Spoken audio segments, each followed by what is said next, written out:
We all know Williams have had a terrible 2019 season, but actually dig beneath the surface and there are plenty of reasons to be cheerful for fans of that team. I'm joined by my F1 racing colleagues James Roberts and Stuart Codling to talk about those reasons for Williams to be cheerful. Jimmy, in this month's F1 Racing magazine, which you can buy in the shops now, of course, you've written a detailed analysis about the battle plan that Williams are enacting to fix their present woes. So what are the first reasons that Williams should be cheerful in that regard? Well, I think there's a lot of reasons to be cheerful about Team Willie, as they're affectionately known in Formula One. When they first started in the hybrid era, they had 2 third-place finishes and were very strong. But we've seen a gradual decline. And Claire Williams, in an interview I did with her recently, she said that they didn't have a plan at that stage. But now I think they've realised what their problems are, and are now enacting to solve them. And I don't think we'll see them at the back of the grid for too long. One of the reasons is, and she's admitted, that they were a bit slow on the uptake when they saw what Haas were doing and how Haas changed the game of Formula One. So Williams was very proud of its DNA. They're very proud of creating everything in-house. And the great example I give is for example, the pedal box, where they would have a team of designers and engineers who would fix and solve and make and evolve pedal boxes, whereas other teams such as Renault or Haas would outsource a pedal box. So basically, there's a inefficiency in their working operation, which they've now realised, and they've said to themselves, well, a pedal box wouldn't actually give that much performance to the car. So very much they're looking to see what's going to happen with 2021, but Williams are now on a course of realising they don't need to make everything in-house. They don't need to make the jigs, the tooling, or everything themselves. They can see a different way of doing things, and I think they're enacting that now, which will see an improvement in their working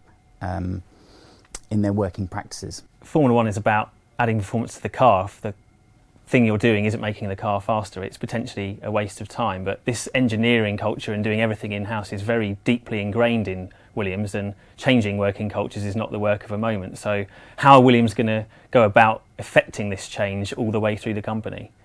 If you look back at the past year or so, or maybe even the past 2 or 3 years, even before Paddy Lowe came in, there was this talk of changing the management culture. There appeared to be a culture of blame within the company, and so they moved a few people around, they shuffled personnel, and they hoped that bringing Paddy Lowe might change that. But I think probably the most effective thing they've done over this past season is they've adopted the model McLaren moved to last year, where you saw McLaren realising that a lot of the performance they were trying to add to the car wasn't working. So they stripped it back, they reverted to the original spec, and they did a lot of Friday running with the FlowViz. So they're checking correlation between their simulation tools and the track.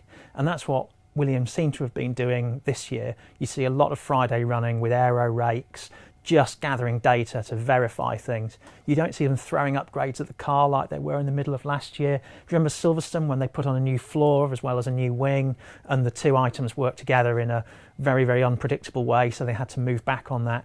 We haven't seen Williams do that sort of thing at all during 2019. Yeah, so improvements in working culture, improvements in working processes at the track. But a third reason, actually, that Williams have to be cheerful is in the driver lineup, because George Russell, unknown rookie in Formula One this year, has ended up having a fantastic start to the season, has been a rare bright spot in an otherwise difficult period for Williams. That's right. I think you can have so many aspects of the team right, but critically, drivers is fundamental. And I think where Williams have possibly suffered, and again, it's another thing they've realised, is if you finish low in the Constructors' Championship, then your payment scheme from Formula One is lower, and so to replace that, you want to look for a driver who can bring some money because you've got that shortfall.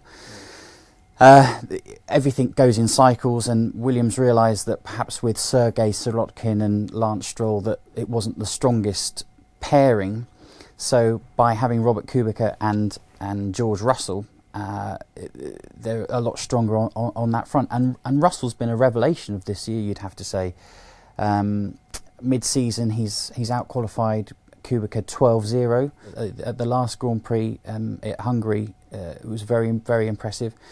But race pace is good. It doesn't make very many mistakes. He's finished every race so far this year, and he's a great asset. I was chatting to Dave Robson, their engineering chief, at a recent race, and he said the key things is underlying pace. He's definitely a real star, and it's good that he'll be at the team. We think for a good time yet. Yeah, Codders, we saw a glimpse of that underlying pace at Hungary with an incredible performance in qualifying that almost put Williams in Q2 for the first time in 2019. What have you made of Russell, having seen him up close a few times? He's very, very impressive to deal with in person, isn't he? When you speak to him at his sort of pre-race pressers, where normally a back of the grid driver wouldn't attract as big a flock of journalists as he does. And he talks very confidently.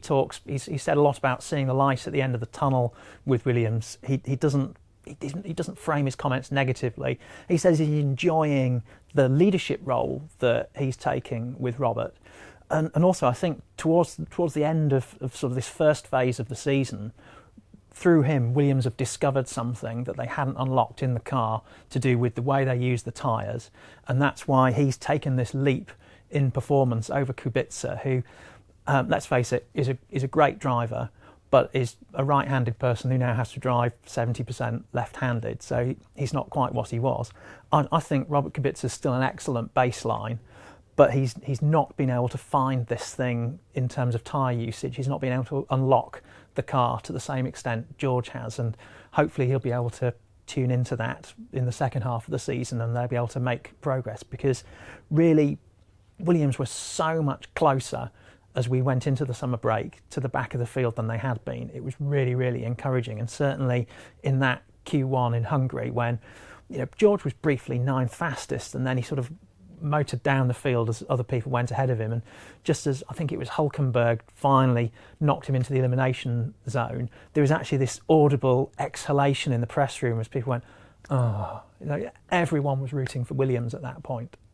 I think there's another thing that's worth mentioning as well. Russell's Formula 2 champion, and so he's used to fighting at the front of the field and winning races, but we've seen him this year see his rivals in Formula 2 last year, Lando Norris and Alexander Albon, perform much better and be higher up the grid by a stint of just being in better cars. It must be very frustrating for him, but that frustration hasn't come out on track, and that's another thing that Dave Robson said to me. He said he's in a car that he can't. He knows he can beat these drivers. He's in a car that can't, and yet you don't see that. He's very, very level-headed.